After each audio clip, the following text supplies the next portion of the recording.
Hai, bersama lagi Anda di dalam Channel. Video hari ini berkaitan dengan sejarah kewujudan sebuah kota ataupun sebuah bandar yang dikatakan mempunyai khazanah yang amat bernilai pada ketika itu. Sekiranya kita melihat pada sejarah perkembangan perbandaran, apabila kota ataupun bandar itu telah wujud pada ketika dahulu, maka ia akan dikembangkan menjadi pusat bandar ataupun bandar yang modern pada hari ini. Tetapi ini lain pula cerita dia. Kota ataupun bandar ini hanya wujud dalam 25 tahun sahaja, kemudian lesap dan hilang daripada sejarah.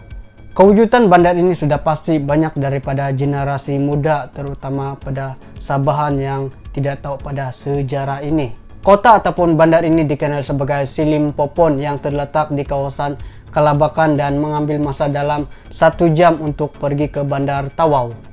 Dan kota ini wujud sekitar 1904 hingga 1932. Apa yang menarik di kota ini ialah kawasan ini merupakan kawasan luar bandar dan menjadi salah satu pusat ekonomi yang utama di Sabah pada ketika itu. Bandar ini merupakan pengeluar sumber tenaga arang batu yang terbesar di Asia Tenggara yang dikendalikan oleh Cowie Harbour Coal Company yang berpusat di London. Pada tahun 1905 hingga 1937, bukan saja penduduk tempatan, malah buruh dari China dan seluruh rantau ini termasuk Jepun menuju ke kawasan pedalaman di kawasan timur laut Sabah yang luas ini untuk mencari nafkah. Silimpopon ketika itu yang berada di bawah pemerintahan Syarikat Borneo Utara British, yaitu dikenal sebagai SBUB, telah membangun sebagai sebuah bandar yang paling kaya dan modern hasil daripada kekayaan arang batu yang terdapat di bandar tersebut. Jumlah penduduk di Silimpopon ketika itu dikatakan mencecah sekitar 3.000 orang dan ia melebihi jumlah penduduk yang ada di Tawau pada ketika itu. Silimpopon juga mempunyai landasan kereta api yang menggunakan lokomotif Andrew Barclays untuk mengangkut hasil arang batu dan juga sebagai pengangkutan utama penduduk di sana. Token pada masa itu berbentuk shilling digunakan di bandar Silimpopon dan ia digelar sebagai Silimpopon Token yang membuktikan kemajuan bandar itu. Selain daripada itu, terdapat juga pelbagai kemudahan seperti pelbagai jenis kedai, hospital, dan polis serta bengkel. Namun, kegemilangan Silimpopon tidak lama apabila kualiti dan kuantiti arang batu didapati semakin berkurangan pada penghujung tahun 1920-an. Dan akhirnya bandar Silimpopon ini terkubur pada tahun 1932 dan menjadi bandar yang hilang di bumi Sabah sehingga hari ini.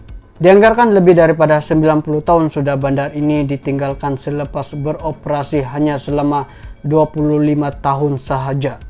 Kawasan Silimpopon kini dikelilingi tanaman sawit dan samak samun. Namun struktur binaannya masih boleh dilihat sehingga sekarang dan terdapat juga tinggalan landasan kereta api, sisa tinggalan batu arang, dan terowong lombong yang boleh ditemui. Nama Silimpopon juga semakin hilang daripada liputan sejarah. Dan itulah sejarah kota dan bandar yang pernah wujud di Sabah pada satu ketika dahulu. Namun ia tidak dapat dikembangkan menjadi pusat bandar sehingga hari ini karena tempat tersebut kehabisan bahan mentah yaitu arang batu. Itu saja yang kita dapat kongsikan bersama tentang kewujudan bandar Silimpopon yang wujud pada sekitar 1904 hingga 1932.